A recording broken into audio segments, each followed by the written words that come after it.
I have a similar feeling about the Buccaneers. Like I think Baker Mayfield can make some plays, but I've been saying this to you guys for weeks. Because he's the QB, it's difficult for me to envision them doing anything meaningful. Could we just say that the Falcons, the Seahawks, the Bucs, and probably even the Niners are all in the same group right now. They're all going to be fighting. They're all going to be fighting for that exact same 5 through 7. Who do you think is the best team right now out of that team? Out of that tier, as currently constituted, the Bucs. Yeah. No, sorry, the Falcons. Probably the Falcons. The Bucs.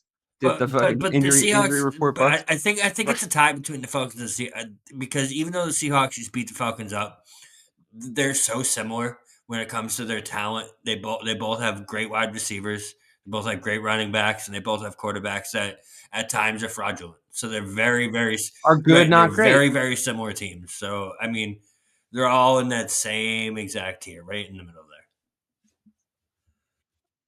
I like the Seahawks coach a little bit more. I think he's like got some fresh new ideas, right? That he's bringing to the table. Yeah. McDonald's, yeah. I think he's a good coach. I know he hasn't been around for like that much of a sample size, but he's done some things in some games that I find to be prescient and intelligent. So wait and see on all these teams, I guess. The only ones we can kind of really write off, unfortunately, now are the Bucs, because like their 2 stud wide receivers are gone. Evans out? I don't think they have enough talent. Evans is only gone. Evan's only gone for 3 weeks. Which is weird, because it looked to me like his injury was worse because he came down so hard on that leg. But Godwin's done for that. Though. Be on the lookout. I think that's where Cooper Kupp's going to land. Okay, so yeah, I mean, maybe all of them can. They're in Bobby's right that all they're in a bit of a dead heat right now, and one of them is probably going to emerge. We'll see. Watch this space. I feel a little similar about the Chargers. I honestly feel a little bit similar about the Niners. Like, they could really go either way. I think that they probably have more talent when all across the board fully healthy, and are more of a contender when all across the board fully healthy, coaching, et cetera, et cetera. But because of their injuries, they're in a bit of a 6 of one, half a dozen of the other. I know Juwan Jennings has stepped up already this year, but Ayuk gone down sucks. They did build this glass castle, though. You know, like, it's not like we didn't know when all those players were going to San Francisco. It's been their issue for years. That they were getting a lot of guys that were like injury prone. You know, I mean, it was borderline laughable when they got McCaffrey, because it's like you just get everybody that might lose the season out of nowhere. You know, and it has. You're right, Bobby. It has been their issue for years. So. Yeah, this season where they had to pay the piper, I feel like was always sort of coming. But where do you guys think, Bobby? Which way do you think that they're going to go? They're about to beat the Cowboys, according to you. So do you think that they're like, which path are they going to follow? Is it going to be more season from hell after they beat the Cowboys, or Christian McCaffrey comes back? And I think it depends on McCaffrey. If McCaffrey comes back, they definitely have a chance. But that was not a nice injury report. The double Achilles tendonitis hurts my Achilles just thinking about it. I don't like the sound of it. Oh. Yeah, I don't like it at all. It depends on McCaffrey, because every week now they're losing someone else. Even Debo this week, he's in the hospital with pneumonia. So it's like they just can't catch a break. So if McCaffrey comes back, I feel like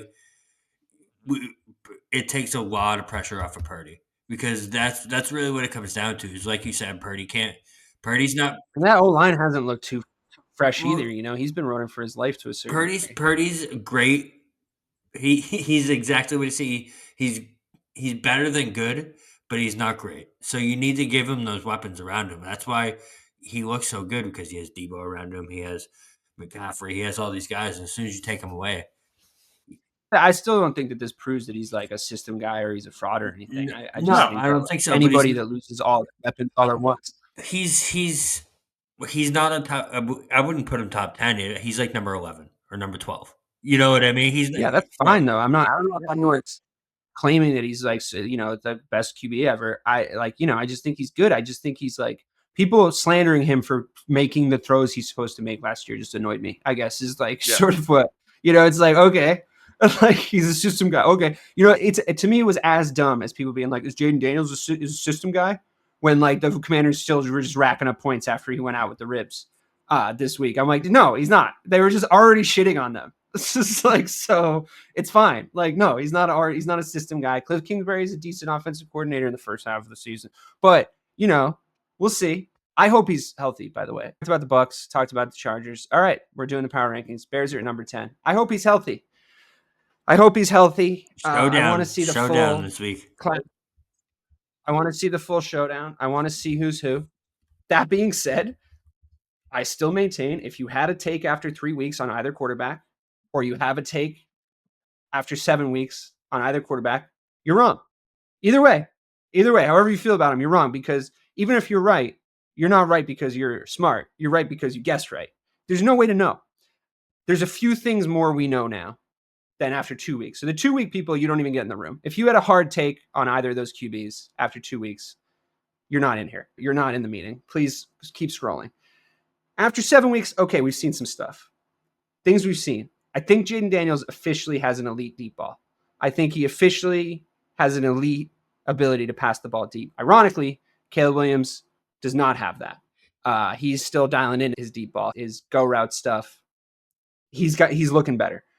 Mechanically, I think it's clear that Caleb Williams is the better pocket passer. I think he's more operational in the pocket. I think he's pretty crafty on his feet, but I think that I don't mean to be this guy, but Jaden Daniels is number one at throwing to his first 2 reads of all quarterbacks across and this is not me arguing for which one is better. It's not. Right. This is not a loser leaves towns match. I'm just pointing out some mechanics for you guys to sort of chew on. Jaden Daniels throws his first 2 reads 94% of the time. Caleb Williams is third to last on that list, second to last, behind only Josh Allen. Caleb Williams goes through all 5 of his reads on almost every play from week 3 onwards. It's fucking awesome to watch. It's absolutely my favorite thing to watch about Caleb Williams. That's not to say Jaden Daniels is like going to get figured out. There's other QBs in that top 10 that, are still good QBs that throw to their first 2 reads. That's just like maybe how their offense is set up, et cetera, et cetera. If you're a safety, I know which one you'd rather play against. Sorry, keep going. Yeah, exactly. And like, look at the success that he's had. I think Lamar probably maxes out on like 3 or 4 reads, although I think he's looked a lot better at throwing the ball this year. It's sort of undeniable.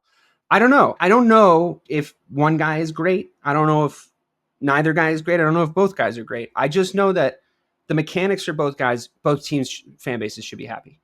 Yep. I haven't seen any major red flags from either of them. The reads thing doesn't necessarily mean anything if that's not the style of quarterback you're going to have in Washington.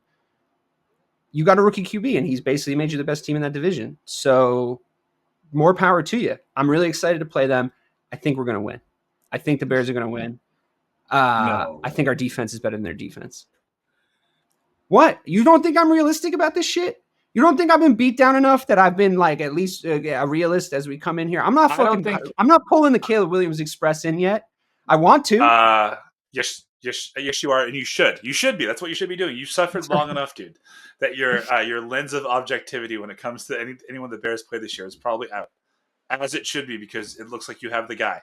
Looks like you have the offense. I do agree that it looks like we have the guy. Yes, I think we have our quarterback. Yes. This week is, but so too do the Commanders. Yeah, I was just gonna say it's one of the rare occasions in NFL history where the 1-2 look like they're actually going to be both stars. The 3 doesn't look rare. bad. 3 looks pretty good too. 3 does look pretty good too. The Bears better win this week, because do you know that their strength of schedule for the rest of the season is by far the hardest? It's not even close.